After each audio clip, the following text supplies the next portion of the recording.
నమస్తే, నేను మీ సతీష్. వైఎస్ జగన్మోహన్ రెడ్డికి జనాలతో ఉన్నటువంటి ఎమోషనల్ బాండింగ్ అదే రేపు 2029 ఎన్నికల్లో ఆయన్ని అధికారంలోకి తీసుకువస్తుంది అంటూ వైసీపీ నాయకులు పెద్ద ఎత్తున ప్రచారం చేస్తూ ఉన్నారు. దానికి సంబంధించి కొన్ని ఫోటోల్ని వాళ్ళ సోషల్ మీడియా వైరల్ చేస్తూ జగన్మోహన్ రెడ్డి కొంతమంది మహిళలతోటి, వృద్ధులతోటి ఆయన ఆప్యాయంగా మాట్లాడుతున్నట్లుగా అప్పట్లో మరి ఆ ఐపాక్ ఆధ్వర్యంలో దిగినటువంటి కొన్ని ఫోటోలు వాటిని ప్రచారం చేస్తూ జనాలందరూ కూడా మొన్న 2024 ఎన్నికల్లో అసలు జగన్మోహన్ రెడ్డిని అనవసరంగా మనం ఓడగొట్టుకున్నాం, కూటమి ఇచ్చినటువంటి హామీలు మనం ఆ మోసపూరిత హామీలు నమ్మి జగన్ని ఓడించుకున్నాం, కానీ జగన్కి మనతో ఉన్నటువంటి ఈ ఎమోషనల్ బాండింగ్ ఎలా మర్చిపోయామని చెప్పి ఆవేదన చెందుతా ఉన్నారు అనేటువంటిది కూడా వాళ్ళు విస్తృతంగా ప్రచారం చేసుకుంటున్న నేపథ్యంలో సోషల్ మీడియాలో ఒక వీడియో అయితే కనుక వైరల్ అవుతూ ఉంది.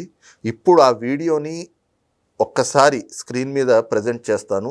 అసలు ఆ వీడియోలో ఉన్నటువంటి అంశం చూసిన తర్వాత మరి నిజంగా జగన్మోహన్ రెడ్డికి ఎమోషన్స్ ఉన్నాయా, ఆయన కుటుంబం పట్ల విలువలు పాటిస్తారా, అసలు ఈ అంశాలని అంటే వాళ్ళు చేసుకుంటున్న ప్రచారాలు, ఈ వీడియో, ఈ రెండింటిని పరిశీలిస్తే ప్రజలకు ఏ రకమైనటువంటి భావన కలుగుతుంది, ఇవే అంశాలు మనతో చర్చించేందుకు సీనియర్ జర్నలిస్ట్ దుర్గా కుమార్ గారు ఉన్నారు. సార్ నమస్తే. నమస్తే సతీష్, మన వీక్షకులు కూడా. సార్, ఇందాక నా ఇంట్రోలో చెప్పినట్లుగా ఒక్క నిమిషం పాటు ఆ వీడియోని నేను స్క్రీన్ మీద ప్రజెంట్ చేస్తాను, మీరు చూడండి, తర్వాత దానిపైన విశ్లేషణలోకి వెళ్దాం. అని నేను ఖచ్చితంగా కాంగ్రెస్ పార్టీలోనే కొనసాగుతాను అని కేటగారికల్గా మీరు చెప్పినాం సార్. అప్పుడేమన్నాడు ఆయన? అంతే, ఇంకా అట్లనే జరిగినాయి సార్. అయితే ఇక లేయి అన్నారంట కదా, నిజమేనా? అదే మీ నిర్ణయం అయితే ఇక లేయి అంటే ఇక లేకుండా మీ భాషలో. ఆ సందర్భంగా కాదు, అది వేరే సందర్భం. అంటే ఇప్పుడు దాచిపెడుతున్నారు మీరు. అంటే ఖచ్చితంగా మొత్తం అన్నీ ఏమేమి మాట్లాడినామన్నీ అన్నీ స్థూలంగా I could not accept he's proposal. ఈ కుడ్ నాట్. అదే మీరు చెప్పిందని ఆయన ఒప్పుకోలే, ఆయన చెప్పిందని మీరు ఒప్పుకోలే. సార్, ఈ వీడియో చూశారు కదా, మరి జగన్మోహన్ రెడ్డిని అధికారంలోకి రేపు 2029లో తీసుకొచ్చేది ఆయనకి ప్రజలతో ఉన్నటువంటి ఎమోషనల్ బాండింగ్ అని ప్రచారం చేసుకుంటున్నారు కదా. ఈ వీడియో చూసిన తర్వాత జగన్మోహన్ రెడ్డికి ఎమోషన్స్ ఉన్నాయా, జనాలతోటి ఎమోషనల్ కనెక్టివిటీ ఉందంటారా? మీ విశ్లేషణ ఏంటి? జగన్మోహన్ రెడ్డి గారికి ఎమోషనల్ బాండింగ్ అనేది జనంతోనే కాదు, సొంత కుటుంబ సభ్యులతో కూడా లేదు, అసలు ఆయనకి ఎవరితోనూ లేదు. ఆయనకి కేవలం ఎమోషనల్ బాండింగ్ డబ్బుతో మాత్రమే ఉంటుందని నాకు అర్థమైంది సతీష్ గారు. నాకు కొన్ని వ్యక్తిగతమైన సంఘటనలు కూడా ఇవాళ మీకు చెప్తాను. ఇవాళ వివేకానంద రెడ్డి గారిని చూస్తే అది ఆయనకి జరిగినట్టు అనిపించట్లేదు, మా సొంత బాబాయికి జరిగినంత బాధగా ఉంది. ఎందుకంటే నేను 79లోనే ఈనాడులో స్టాఫ్ రిపోర్టర్గా సెలెక్ట్ అయినప్పుడు అప్పటి నుంచి కూడా ఈయన్ని గమనిస్తున్నాను. మైసూరారెడ్డి గారు వీళ్ళందరూ కూడా రాజశేఖర రెడ్డి గారితో, డిఎల్ రవీంద్రారెడ్డి గారు, వీళ్ళ గ్రూప్ ఎట్లా ఉండేదో, వాళ్ళ ప్రేమలు ఎట్లా ఉండేయో నాకు తెలుసు. తర్వాత వివేకానంద రెడ్డి గారు, ఆయన రాజారెడ్డి గారి అబ్బాయి లేకపోతే రాజశేఖర రెడ్డి గారికి తమ్ముడైనా కూడా ఆయన ఎప్పుడు అట్లా ప్రవర్తించలేదు. మొన్న మధ్య జగన్మోహన్ రెడ్డి గారు కూడా ఒక వీడియోలో ఒక సందర్భంలో చెప్తూ, మా బాబాయి చాలా సింపుల్ మనిషి, ఎవరన్నా కార్యకర్తలు ఇంటికి వచ్చి ఆయన్ని ఎంఆర్ఓ ఆఫీస్కి రమ్మన్నా, ఇంకొక ఆఫీస్కి రమ్మన్నా వ్యక్తిగతంగా తీసుకుని వెళ్తాడు, అంత సాధారణమైన వ్యక్తి అని కూడా ఆయన కూడా చెప్పాడు. ఇంకొక సంఘటన కూడా మీతో చెప్తాను. ఆయనకి వైఎస్ఆర్ అప్పుడు కాంగ్రెస్లో ఉన్నప్పుడు వివేకానంద రెడ్డి గారికి సంబంధించిన అనుయాయులు కమలాపురం సబ్ జైల్లో ఉంటే వాళ్ళని పలకరించడానికి వెళ్ళినప్పుడు అక్కడ సబ్ జైలు వాళ్ళు సహజంగా ఎవరు పొలిటికల్ లీడర్స్ వెళ్ళినా చేయి జాపుతారు. నిజానికి వివేకానంద రెడ్డి గారు లాంటి వ్యక్తి అసలు వాళ్ళకి ఇవ్వక్కర్లేదు, ఇస్తే మహా ఇస్తే ఒక 1000 రూపాయలు, 2000 రూపాయలు, అప్పుడు 2000 రూపాయల నోట్లు కూడా సర్క్యులేషన్లో ఉన్న రోజులే. ఆయన 10,000 రూపాయలు కట్టించాడంటే మీరు అర్థం చేసుకోండి, అంటే ఆయన మానవత్వం అనేది ఎట్లా ఉంటుందని. తర్వాత ఆయన ఎంపీగా ఉన్నప్పుడు ఫస్ట్ జగన్మోహన్ రెడ్డి గారికి 2004, 2009 మధ్యలోనే ఒకసారి ఆయన్ని బలవంతంగా రాజీనామా చేయించి తను అక్కడి నుంచి పోటీ చేయాలని ఆయన మీద చెయ్యెత్తిన సందర్భం కూడా మేము విన్నాము. మాకు చాలా బాధ కలిగింది. కాకపోతే ఇక వాళ్ళ కుటుంబంలో అంతర్గతంగా జరిగింది. ఆయన ఆ మేరకు ఒత్తిడికి లొంగి రాజీనామాని కూడా సోనియా గాంధీకి పంపటము, సోనియా గాంధీకి ఆమెకున్న ఇన్ఫర్మేషన్ ప్రకారం జగన్మోహన్ రెడ్డి అనే అబ్బాయి, యువకుడు రాజశేఖర్ రెడ్డి గారు అబ్బాయి, చాలా దుందుడుకు మనిషి. ఆయన జగన్మోహన్ రెడ్డి గారిని చాలా బలవంత పెట్టి దౌర్జన్యం చేసి అక్కడ రాజీనామా చేయించి అక్కడ జరిగే ఉప ఎన్నిక నుంచి పోటీ చేయడం ద్వారా రాజకీయ అరంగేట్రం చేయాలనుకుంటున్నాడని ఇన్ఫర్మేషన్, సెంట్రల్ ఇన్ఫర్మేషన్ ఉంటుంది కదండి, ఇంటెలిజెన్స్. అప్పుడు ఈయన్ని పిలిచి మన వివేకానంద రెడ్డి గారిని, రెడ్డి గారు మీరు రాజీనామా చేయటానికి వీలు లేదు, మీరు కొనసాగాలి, మీరు ఆ రాజీనామాని నేను చింపేస్తున్నాను. తర్వాత అంతటితో ఊరుకోకుండా, ఎందుకంటే ఆమెకు తెలుసు కుటుంబాల్లో పరిస్థితులు ఎట్లా ఉంటాయని, వెంటనే రాజశేఖర రెడ్డి గారికి కూడా ఒక ఫోన్ చేసి మీ అబ్బాయిని జాగ్రత్తగా మీ అదుపులో పెట్టుకోండి అని కూడా ఆమె కొంచెం సున్నితంగా హెచ్చరించినట్టు కూడా మనకు తెలుసు. అయితే రాజశేఖర రెడ్డి గారు కూడా ఈయన ప్రవర్తనని తట్టుకోలేక ఆయనకన్నా పెద్ద ఆయన పార్టీలో తండ్రిలాగా ఆయనకి ఉండే రోషే గారితో కూడా సాధక బాధకాలు చెప్పుకుని, మా వాడిని ఇక్కడ ఉంచితే నాకు రోజుకు ఒక దుకాణం పెడుతున్నాడు, ఏదో ఒక పంచాయతీ తీసుకొస్తున్నాడు, బెంగళూరు పంపిస్తున్నాను, అక్కడ ఉంటే నాకు మానసికంగా ప్రశాంతంగా ఉంటుందని కూడా చెప్తున్నాడు. ప్రతి మనిషికి ఎమోషన్స్ ఉంటాయి, వాటిని పంచుకోవటానికి ఒక వ్యక్తి, అంటే ఒక బాధని పంచుకోవడానికి ఎవరో ఒకళ్ళ భుజం కావాలి. తర్వాత నేను మైసూరారెడ్డి గారి అంశం కూడా మీతో ఇంతకుముందు చెప్పాను.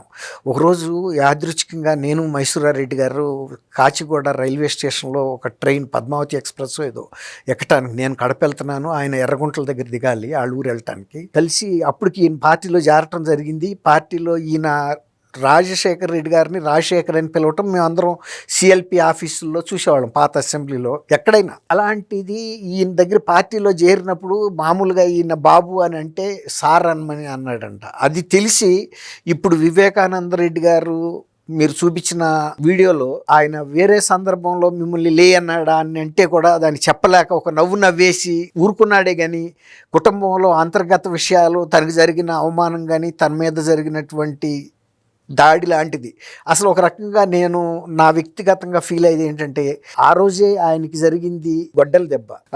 నాకు నిజంగా ఇక్కడ అర్థం కాదు ఏంటంటే, రాజకీయం వేరు, కుటుంబం వ్యవహారాలు వేరు, బంధుత్వాలు వేరు. ఓకే, జగన్మోహన్ రెడ్డి ఆ వైసీపీ అధ్యక్షుడు అయితే అయి ఉండొచ్చు, వివేకానంద రెడ్డి గారిని ఒక అభ్యర్థిగా నిలబెట్టడం అయితే అయి ఉండొచ్చు, కానీ ఆయన్ని పిలిచినప్పుడు ఎవరి అభిప్రాయాలు వాళ్ళు తెలుపుకున్న తర్వాత నువ్వు లే అన్నారు అని అంటే అది ఇండైరెక్ట్గా గెట్ అవుట్ అని చెప్పినట్టే. సొంత బాబాయిని గెట్ అవుట్ అన్నారు అని అంటే మరి ఈయనకి ఏం ఎమోషన్స్ ఉన్నాయి? ఎమోషనే కాదు, చిన్న సహనం కూడా లేదు. మీరు అన్నట్టు ఆయన సొంత బాబాయి. తర్వాత ఆయన చెప్పింది ఏంటి, కాంగ్రెస్ మన కుటుంబాన్ని ఈ స్థితికి తీసుకొచ్చిన పార్టీ రా బాబు, మీ నాన్నని చీఫ్ మినిస్టర్ చేసింది, పిసిసి ప్రెసిడెంట్ చేసింది, 2 సార్లు ముఖ్యమంత్రి, మనం ఇవాళ ఇంత స్థానంలో ఉన్నామంటే కాంగ్రెస్ పెట్టిన భిక్ష అని ఆయన చెప్పాడు. అందువల్ల నేను కాంగ్రెస్లో కొనసాగాల్సిన పరిస్థితి ఉంటుందని చెప్పినప్పుడు గౌరవించాలి, వాస్తవం. తర్వాత పెద్ద ఆయన నువ్వు పార్టీ పెట్టగానే ఆయన మొత్తం గతాన్ని మర్చిపోయేటట్టుంటే వివేకానంద రెడ్డి గారికి స్పెషాలిటీ ఉంది. అసలు రాజశేఖర రెడ్డి గారు వివేకానంద రెడ్డి గారిని కడప జిల్లాలో తన ప్రతినిధిగా నేనున్నా లేకపోయినా నేను ఎలా వ్యవహరిస్తానో అలా వ్యవహరిస్తాడనే ఒక ధైర్యం, నాకన్నా కూడా సహనంతో వ్యవహరిస్తాడు, ప్రజలతో కలిసిపోతాడు, లౌక్యంగా వ్యవహరిస్తాడు, ఎవరితోనూ చిన్న తగాదా కూడా తీసుకురాడు. ఎందుకంటే రాజకీయాల్లో ఉన్నప్పుడు ఎంత చిన్న వ్యక్తిని కూడా మనం, ఆయనే చెప్పాడు జగన్మోహన్ రెడ్డి, ఎవరు వచ్చినా మా బాబాయ్ స్పందించి అంత చేయబట్టే ఆ కుటుంబానికి అంత రాజకీయ పునాది దొరికి ఇవాళ వరకు కూడా ఆ కుటుంబం దాదాపు అంటే ఒక 50 ఏళ్ల పాటు కొట్టుకుంటూ వచ్చింది. మొన్న జెడ్పీటీసీ ఎన్నికల్లో ఫస్ట్ టైము డిపాజిట్ కోల్పోయే పరిస్థితి తెచ్చుకున్నది జగన్మోహన్ రెడ్డి.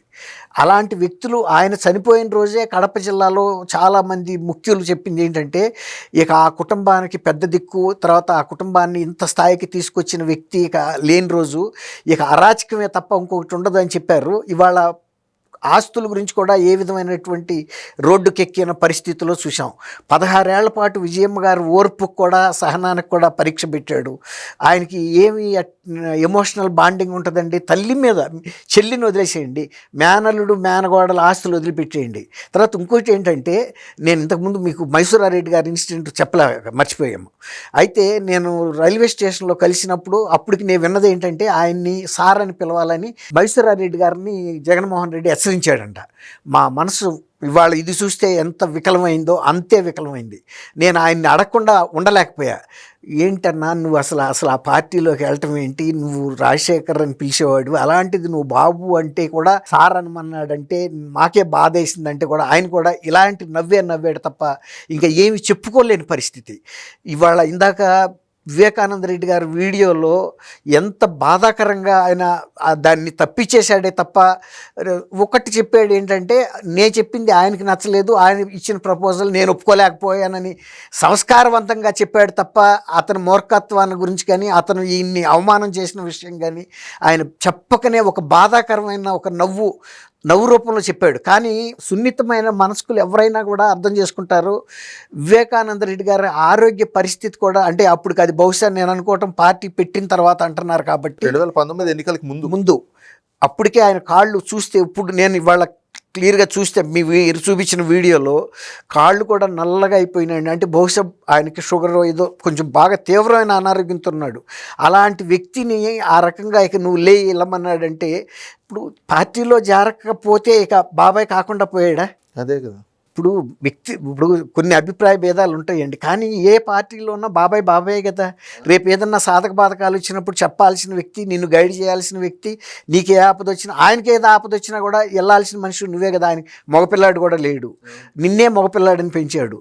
నాకు ఎంత బాధ వేస్తుందంటే, బాబాయ్ పర్వాలేదు, దానికి ఏముంది, మన ఇద్దరం అనుకున్నాను, మీరుంటే నాకు ఒక ధైర్యం ఉంటుంది, నాకు ఒక మార్గదర్శనంగా ఉంటారు, ఒక కొండంత అండని అనుకున్నాను. మీరు చెప్పిన దాంట్లో కూడా ఒక పాయింట్ ఉంది, మన కుటుంబం పెరిగింది కాంగ్రెసే కాబట్టి మీలాంటి పెద్దవాళ్ళు పార్టీని వదిలిపెట్టి రావటం కరెక్ట్ కాదు. నేనంటే ఇక యువకుడిని, ఇక నాకు తప్పని పరిస్థితి, రండి కాసేపు రెస్ట్ తీసుకోండు, లేకపోతే భోంచేద్దాం బాబాయ్, లేకపోతే కాఫీ తాగుదాం బాబాయ్ అని అక్కడి నుంచి తీసుకుని లోపలికి వెళ్ళిపోవాలి కదా. ఇప్పుడు అక్కడి నుంచి ఇక్కడి నుంచి అంటే అది అవమానమే కాదు.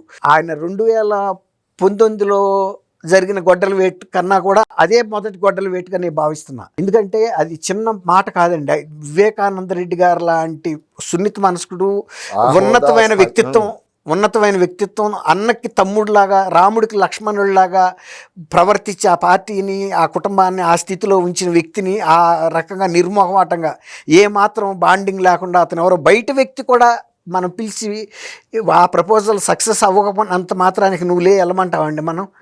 దానిదే ఉంది, అది పర్వాలేదు, మీరు ఏ పార్టీలో ఉన్నా బాబాయ్ మీరు బాగుండాలి, మీ ఆరోగ్యం బాగుండాలి, మీ భవిష్యత్తు బాగుండాలి అని కోరుకుంటారు. విలువైన సూచనలు నాకు రాజకీయంగా ఎదగడానికి ఇవ్వండి అని కూడా మీ ఆశీర్వాదం కావాలనొచ్చు. బాబాయ్ మీరు ఎక్కడున్నా మీ ఆశీర్వాదం అయితే నాకు కావాలంటే తప్పకుండా బాబు అంటాడు కదా.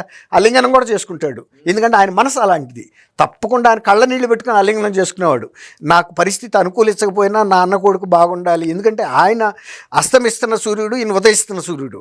అట్లాంటి మనస్కుడు, అంత సున్నిత మనస్కుడు నా మాట అన్నాడంటే, నేను నిజానికి ఫస్ట్ టైం ఈ వీడియో చూసింది, ఇంతవరకు నేను ఆ వీడియో చూడలేదు. మరి నాకు ఆ గతంలో ఉన్న సంఘటనలన్నీ కూడా గుర్తొస్తున్నాయి. తర్వాత ఆయన చెప్పేవాడు, ఈయన జగన్మోహన్ రెడ్డిని చిన్నప్పుడు ఒక బిడ్డలాగా ఎత్తుకుని పెంచేవాడు, అందరూ చెప్తారు అక్కడ. అంతే కదా సార్. ఇప్పుడు కుటుంబంలో ఇప్పుడు మమ్మల్ని అయినా మా చిన్నాన్నలు ఎత్తుకుంటాం కదా. సునీత గారిని రాజకీయాల్లోకి తీసుకురావాలని ఆయన ఏనాడు ప్రయత్నించలేదు. తనకు వారసుడు రాజశేఖర రెడ్డికి తనకి కలిపి కంబైన్డ్ వారసుడు జగన్మోహన్ రెడ్డి గారే అనుకున్నాడు. కానీ ఎందుకంటే ఆ రోజు చనిపోయే రోజు కూడా ఆయన ఆ పార్టీ అభ్యర్థి ఇతను అవినాష్ రెడ్డి గెలుపు కోసం తిరిగే వచ్చాడు కదా. అతనిలో ఆయనలో ఎందుకు కల్మషం ఉంటుంది నీ పట్ల? అయినా కూడా మీరు కేవలం షర్మిలకి సీటు ఇవ్వమంటే మాత్రం ఆయన అందులో రాజీ పడలేదండి. ఎందుకంటే రాజారెడ్డి కుటుంబం నష్టపడింది, ఈ రాజకీయాల మూలాన కష్టపడింది, కీర్తితో సంపాదించుకున్నది ఈ కుటుంబమే. కాబట్టి అందువల్ల తప్ప షర్మిల మీద వేరే ఉద్దేశం కూడా కాదు. రాజకీయంగా ఇంకోటి ఏంటంటే, అన్నని రాజశేఖర రెడ్డి గారిని షర్మిల్లో చూసుకున్నాడు. ఆయన మేనరిజం కానీ ఆయన ఆలోచన ధోరణి ప్రాంప్ట్గా మాట్లాడుతుంది, ఎక్స్ట్రావర్ట్. రాజశేఖర రెడ్డి గారు కనుక ఏదైనా ప్రతిపాదన వస్తే వెంటనే దాని మీద చెప్పేస్తాడు తప్ప నంజుడు కార్యక్రమం ఆయన దగ్గర ఉండదు. తర్వాత ఎమోషనల్ బాండింగ్ అనేది ఏదైనా ఉందంటే షర్మిల్లో ఉంది. కష్టమైనా నష్టమైనా. కానీ జగన్మోహన్ రెడ్డి గారికి ఎవరితోనూ కూడా ఉండదండి. ఆయన ఒక డిఫరెంట్ పర్సనాలిటీ. అంత సొంత బాబాయినే కాదు, ఈవెన్ తండ్రి శవాన్ని పెట్టుకుని ఆయన ముఖ్యమంత్రి అవ్వటం కోసం సంతకాలు సేకరించాడు. రోషే గారి ఇంటికి వెళ్ళి నువ్వు పక్కకు జరుగు, నేను చేసుకుంటాను, నాకు సహకరించి అన్నాడు. తర్వాత Jammu Kashmir former chief minister Farooq Abdullah గారి దగ్గరికి వెళ్ళాడు. తర్వాత ఈయన ఎన్సిపి పవార్ గారి దగ్గర, శరద్ పవార్ దగ్గరికి వెళ్ళాడు. వాళ్ళిద్దరు కూడా సున్నితంగా నువ్వు ఇది తగదు, నువ్వు ఇట్లాంటి 2,000 కోట్లు నేను పార్టీకి ఇస్తాను, నాకు చీఫ్ మినిస్టర్ ఇప్పించాలని బేరం పెట్టడం అనేది నీ వయసుకు మించిన పని, ఇది తప్పు, అలాంటి ఆలోచన మానుకో, నువ్వు పార్టీలో కొనసాగు, భవిష్యత్తు ఉంటుంది, ఓపిక సహనం ఉండాలి తప్ప నువ్వు డబ్బుతో రాజకీయం అని కూడా ఇద్దరు మందలిచ్చి పంపించారు. అట్లాంటి డబ్బుతో బంధం ఎప్పుడు కేవీపీ రామచంద్రరావు గారు ఆ మాటకు వస్తే, మేము ఆయనకి రాజశేఖర రెడ్డి గారికి ఉన్న అనుబంధం ఎంత గొప్పదో మాకు తెలుసు. ఒకసారి చెన్నారెడ్డి గారి ఇంటికి రాజశేఖర రెడ్డి గారు వ్యక్తిగతంగా మాట్లాడటానికి వెళ్ళినప్పుడు, చెన్నారెడ్డి గారు ఎవరితో మాట్లాడేటప్పుడు వాళ్ళే ఉండాలి, పక్కన కేవీపీ రామచంద్రరావు ఉంటే, అప్పుడు కేవీపీ రామచంద్రరావు ఎవరో ఎంత పాపులర్ కాదు, చెన్నారెడ్డి గారు పక్కన ఈయన ఎవరని అడిగాడు. అంటే మాట్లాడేటప్పుడు అప్పటికి రాజశేఖర రెడ్డి గారికి అప్పటికే ఒక అనుబంధం, ఇక నేనెంతో రామచంద్రరావు అంతా అని.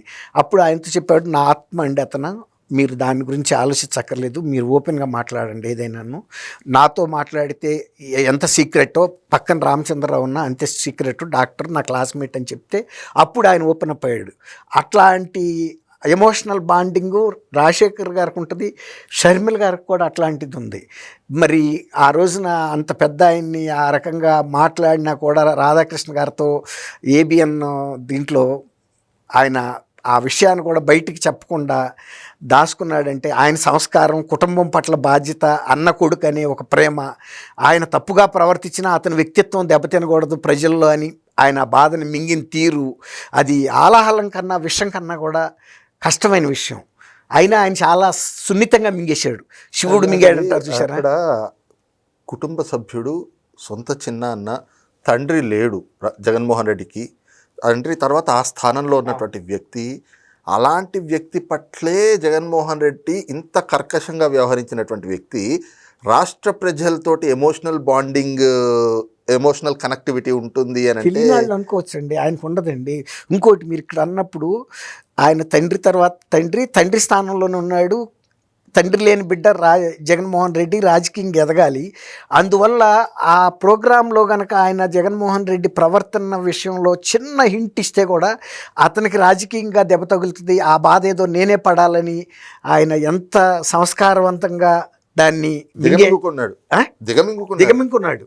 ఎంత బాధాకరమైన విషయం అండి. అప్పుడు కూడా తను జీవితం, తన కష్టం తనతోనే పోవాలి తప్ప ఆ బిడ్డ మీద పడకూడదు, ఆ నీడని ప్రభావం పడకూడదని మింగాడంటే ఆయన గొప్ప వ్యక్తా, ఈయన గొప్ప వ్యక్తా చెప్పండి. తర్వాత 16 ఏళ్ళు కొడుకుగా ఒక కనీస న్యాయాన్ని పాటిస్తాడని ఆశించి ఇక చివరికి ఇతను మారడు అనుకున్న తర్వాత కదా విజయం గారు కూడా బయటకు వచ్చింది. పాకిస్తాన్ నుంచి టెర్రరిస్ట్ వచ్చి ఇక్కడ మారణ హోమం చేసిన వ్యక్తి కసబ్నన్న తల్లి సమర్థిస్తుందేమో కానీ జగన్మోహన్ రెడ్డి గారిని మరి విజయం గారు ఎంత చీఫ్ మినిస్టర్ అయ్యేరాక బైబిల్ పట్టుకుని ఎంత తిరిగింది, ఎంత తపన పడింది. చీఫ్ మినిస్టర్ అయిన తర్వాత ఆయన మనవరాలకు షర్మిల బిడ్డల పట్ల ఇంత అన్యాయం చేస్తుంది. అదేంటి సార్, వాళ్ళు పెట్టుకున్న ప్లీనరీలో అదే తల్లి పీక మీద కత్తి పెట్టి కదా ఆవిడకున్న గౌరవాధ్యక్షురాలు తీశారు. అసలు ఆమె ఉంటే ఏదో పార్టీ ఏదో ఆమె సొంతం చేసేసుకుంటుందని ఆయన ఎవరిని సహించలేడండి. ఆయనకి ఇప్పుడు ఆయన రాష్ట్ర డెవలప్మెంట్ విషయంలో కూడా మీరు ఇంత లిక్కర్ కుంభకోణం జరిగింది కదండి, ఎన్ని లక్షల కుటుంబాలు ఎఫెక్ట్ అయినాయండి. ఆయన కేవలం సొంత లాభం కోసం ఎవరన్నా ఆ పని చేస్తారండి? నిజంగా అక్క చెల్లెమ్మలకు మాటిస్తున్న దశల వారీగా మద్య నిషేధం అన్న వ్యక్తి వాళ్ళ తాళ్ళు తెంపటానికి ఎంత కారకుడయ్యాడు. తర్వాత ఇంకోటండి, అసలు ఈ ఇండియన్ మేడ్ ఫారిన్ లిక్కర్ అనేది దేశవ్యాప్తంగా ఉన్న పాలసీ. అది కొత్తగా మనమే సారాకాయాలి, రంగులు వేయాలి, దానికి వాసన పెట్టాలి, ఇష్టం వచ్చిన రేటుకి అమ్మాలి, ఇంకా పైగా రేట్లు ఎందుకు పెంచావురా అంటే జనం తక్కువ తాగుతారని అంట. దానివలన అంతకుముందు 100 రూపాయలు ఖర్చు పెట్టాల్సిన 200, 300 కూడా ఖర్చు పెట్టారు. ఆరోగ్యం పోయింది, ఆర్థికంగా కూడా దెబ్బతిన్నారు. ఇప్పుడు తర్వాత వివేకానంద రెడ్డి గారి దగ్గరికి వద్దామండి. వివేకానంద రెడ్డి గారు మరి అంత విషాన్ని ఆయన మింగిన వ్యక్తిని ఆయన్ని రాజకీయంగా షర్మిలని ప్రోత్సహిస్తున్నాడన్న ఒకటి ఆయన్ని ఎప్పటికైనా ఇతనితో ప్రమాదమే, ఆ రోజున ఆ పార్టీలో జారలేదు. నాకు ఇక్కడ ఒకటి చెప్పండి, ఎమ్మెల్సీగా వైసీపీ నుంచి వివేకానంద రెడ్డిని నుంచోబెట్టింది మేమే అని చెప్పి జగన్మోహన్ రెడ్డి చెప్పుకుంటారు. కానీ ఇవాళకి ఒక వాదన ఉంది, వివేకానంద రెడ్డి ఎమ్మెల్సీగా ఓడిపోవడానికి పరోక్షంగా అవినాష్ రెడ్డి చేత కుట్రలు పన్నిచ్చింది కూడా జగన్మోహన్ రెడ్డి అంటారు. అందులో ఇంక రహస్యమే ఉందండి. అసలు ఆయన అఫీషియల్ క్యాండిడేట్గా నుంచిన తర్వాత ఓడిపోయే పరిస్థితి ఎక్కడ ఉంటుందండి? నా బోటు ఆయన పెట్టినా కూడా గెలవాలి. వివేకానంద రెడ్డి లాంటి వ్యక్తి అక్కడ ఓడిపోవటం ఏంటి? అదే అంటున్నా, కావాలని చేశారండి. ఆయన్ని ఆ రోజే చంపారు. ఒకటేమో పార్టీలో చేరినప్పుడు లేయంటంతోనే ఫస్ట్ గొడ్డలు దెబ్బపడింది, ఇంకా 2 దెబ్బలు ఎప్పుడు పడినాయి అంటే ఆయన ఎమ్మెల్సీగా ఓడించడంతో. కావాలని ఆయన్ని ఒక ఉద్దేశపూర్వకంగా నైతికంగా దెబ్బతీసినా ఇంకా అప్పుడు కూడా ఆయనకి ఆ ప్రేమ పోలేదండి బిడ్డ మీద. జగన్మోహన్ రెడ్డి బాగుండాలని కోరుకున్నాడు, జగన్మోహన్ రెడ్డి పార్టీ కొనసాగాలని కోరుకున్నాడు. చివరికి తను రాజీ పడి కూడా పార్టీలో చేరాడు. తను వ్యక్తిత్వాన్ని, తన అభిప్రాయాన్ని మార్చుకున్నాడు. ఎందుకంటే నేను అస్తమిస్తున్న సూర్యుడిని, ఉదయిస్తున్న సూర్యుడు అతని భవిష్యత్తుకి నేను ఒక కొవ్వొత్తిలాగా కరిగిపోయినా ఆ వెలుగు మాత్రం ఆరకూడదని చివరి కంట ప్రయత్నం చేశాడు. అదే రాత్రి ఆయన కాళ్ళ రాత్రి వీళ్ళే దాన్ని చేశారు. పైగా అంత కర్కశత్వం చూపిస్తా అప్పుడు లేఖ కూడా రాయించారు, ప్రసాద్ డ్రైవర్ నన్ను కొట్టి నరికి చంపాడు, అది మీద చర్య తీసుకోమని. సార్, మరి ఇలాంటి జగన్మోహన్ రెడ్డికి జనాలతోటి ఎమోషనల్ కనెక్టివిటీ ఉంది, ఆ కనెక్టివిటీయే రేపు ఆయన అధికారంలోకి తీసుకొస్తుంది అనే ప్రచారాలు చేసుకుంటుంటే ఇది ఎంత వాస్తవీకరణకు దగ్గరగా ఉందని భావించవచ్చు? వాళ్ళు ఒకటేనండి, చేతిలో మీడియా ఉందండి. దేశంలో అలా రాజకీయ నాయకుడికి అంత పవర్ఫుల్ మీడియా ఉన్నది ఎవరికి లేదండి. ఇందిరాగాంధీ కుటుంబానికి కూడా ఇవాళకి లేదండి. ఆయన నేషనల్ హెరాల్డ్ అని నెహ్రూ గారు స్వతంత్ర పోరాటం టైంలో పెట్టిన పత్రిక, అది కూడా తర్వాత మూతపడిపోయింది. చాలా ఎంవి చలపతిరావు గారిని మన తెలుగు ఆయనే సూపర్ జర్నలిస్ట్, అంటే చాలా ప్రముఖ జర్నలిస్టు, ఎడిటర్గా చేశాడు. అట్లాంటి కుటుంబాలకే లేని అంగు ఇవాళ వాళ్ళకి వచ్చింది. కాబట్టి ఎవరినైనా ఇప్పుడు వివేకానంద రెడ్డి గారి కేసులో అంత పెద్ద ఐటమ్ నారాసుర చరిత్ర అని వేసి ప్రసారాలు చేశారంటే, తర్వాత హత్యని గుండెపోటుగా చెప్పారంటే, తర్వాత చనిపోయిన వ్యక్తికి వ్యక్తిత్వ హననం చేశారంటే, ఆయన ఒక రియల్ ఎస్టేట్ బ్రోకర్ అన్నట్టుగా ప్రచారం చేసి ఆ ఒక్క పేపరు, ఆ ఒక్క పత్రిక తప్ప ఎవ్వరూ చేయలేదు ఛానల్. అంటే ఆయనకి ఏం బాండింగ్ ఉందండి? సొంత మేనల్లుడు మేనగోడలకి ఇట్లాంటి ఆస్తిలో అన్యాయం చేస్తారంటే ఇవాళ తల్లిగా విజయమ్మ గారు ఒక నరకం చూస్తాం తప్ప ఆమె ఉన్న జీవితంలో ప్రశాంతమైన గాలి పీల్చి బతికే పరిస్థితి ఉందా అండి? సొంత చెల్లెలు పుట్టుక పైన అంటే తల్లి శీలాన్ని శంకించే విధంగా డబ్బులు ఇచ్చి మరీ ప్రచారాలు చేశాడు. మొన్నటికి పంచి ప్రభాకర్ అమెరికా నుంచి షర్మిల గారి మీద ఎంత నీచమైన లకారాలు మాట్లాడితే కనీసం ఆయన ఒక బహిరంగ ప్రకటన కేంద్ర ప్రభుత్వాన్ని కూడా అట్లాంటి వ్యక్తిని మీరు అరెస్ట్ చేసి తీసుకొచ్చి భారత చట్టాల ప్రకారం శిక్షించాలని అన్న ఒక ప్రకటన చేశాడండి. ఎందుకు సార్? కొండా రాఘవరెడ్డి అని వైసీపీ నాయకుడు సాక్షి టీవీ డిబేట్లో కూర్చుని షర్మిల అసలు రాజశేఖర్ రెడ్డికే పుట్టిందా అని అడిగాడు. అంటే అది విజయమ్మ గారి శీలాన్ని శంకించడం కదా. కన్న తల్లి అంటే నీ అధికారం కోసం, నీ పదవి కోసం కన్న తల్లి శీలాన్ని శంకించిన నువ్వు జనాలతోటి ఎమోషనల్ కనెక్టివిటీ ఉంది అని చెప్పుకుంటే అంతకన్నా ఏముంటుందండి? జనం అర్థం చేసుకోలేదండి. ఇంకోటి, మొన్న ఆయనకి ఆ రకమైనటువంటి తీర్పు ఇచ్చారంటే 2024లో ప్రజలు ఎంత బాధపడితే అంత వరస్ట్ తీర్పిస్తారండి. 11 స్థానాలకి 151 దేశంలోనే ఒక ఘన విజయం అది. ఇది ఘోర ఓటమికి నిదర్శనం కూడా 2 అదే ప్రజలు చూపించారు. కాబట్టి జగన్మోహన్ రెడ్డి గారు సోషల్ మీడియాని దుర్వినియోగం చేసి ఎన్ని రకాల ప్రయత్నాలు చేసినా ఇవాళ మీరు చూపించిన వీడియో తర్వాత మనసు కకావికలం అయిందంటే నమ్మండి. ఎందుకంటే అట్లాంటి అంత మృదు స్వభావి రాజారెడ్డి గారి కుటుంబంలోనూ కడప జిల్లాలోనూ ఉంటారంటే ఎవ్వరు కూడా నమ్మరండి. చాలామంది ఇప్పుడు ఆయన చెప్పినట్టు జగన్మోహన్ రెడ్డి ఎవరన్నా వెళ్తే మోపేడ్ వేసుకెళ్ళి ఫలానా సాట్ పని ఉందంటే ఆయన కారు అక్కడికి రెడీగా ఉండాలేకపోయినా మోపేడ్ ఎక్కి కూడా వెళ్తాడండి ఎంఆర్ఓ ఆఫీస్కి. అది వివేకా గారు. మళ్ళీ వచ్చే దోవలో కూడా ఏదైనా చిన్న షాపులో వాళ్ళు అన్న రండి అంటే కూర్చుని వాళ్ళ దగ్గర టీ తాగి మళ్ళీ అదే మోపేడ్ మీద ఇంటికి చేరుతాడు. ఒకవేళ కనుక అక్కడ లేట్ అయ్యేటట్టుంటే బాబు నువ్వు వెళ్ళమ్మా నేను వేరే బండి మీద వస్తానని చెప్పి మళ్ళీ ఆ షాపు వాళ్ళ బండినే ఎక్కించుకుని దింపించుకుంటాడు. అట్లాంటి ఇది పులివెందుల్లో ఆయనకి. మరి అలాంటి మనిషిని ఆ వర్గ అమర్యాదగా మాట్లాడటం, ఒక పార్టీలో జారతానికి ఒప్పుకోలేదని చెప్పి లేచిపోమ్మంటం అంటే లేచిపోమ్మంటమే కదా. లేనే లిగు కాదు, పో అతలు అంతే అయిపోయింది. ఇక అసలు చిన్నప్పటి నుంచి నన్ను ఇంత ప్రేమగా నా నాన్నకన్నా కూడా ఎక్కువ నన్ను ప్రేమగా పెంచాడు. ఎందుకంటే రాజశేఖర రెడ్డి గారి కన్నా టైం లేకపోవచ్చు, కానీ వివేకా గారు అంత కళ్ళల్లో పెట్టుకు పెంచాడు జగన్మోహన్ రెడ్డి గారిని. అయినా కూడా ఆయనకి వాళ్ళ చేతిలోనే ఆఖరి గడియలు ముగిసినాయి అంటే ఇక అంతకన్నా బాధాకరమైన విషయం. మరి అలాంటి జగన్మోహన్ రెడ్డి ఎమోషనల్ కనెక్టివిటీ తోటి మళ్ళీ అధికారంలోకి వస్తాడా? మీరేమనుకుంటారు? ఎట్టాగండి అది ఊరికే మీడియా ఉందని. ఇప్పుడు చంద్రబాబు నాయుడు గారు వివేకానంద రెడ్డి అని మీరు చెప్పండి. జగన్మోహన్ రెడ్డి గారు మైకుల్లో చెప్పాడు, అందరి ముందు చెప్పాడు, అన్ని ఛానల్స్ ముందు. అది నిజం ఎంతో ఇది కూడా అంతే నిజం. Right, thank you sir. Thank you Satish. మన వీక్షకులకు Please subscribe to Leo News for more videos.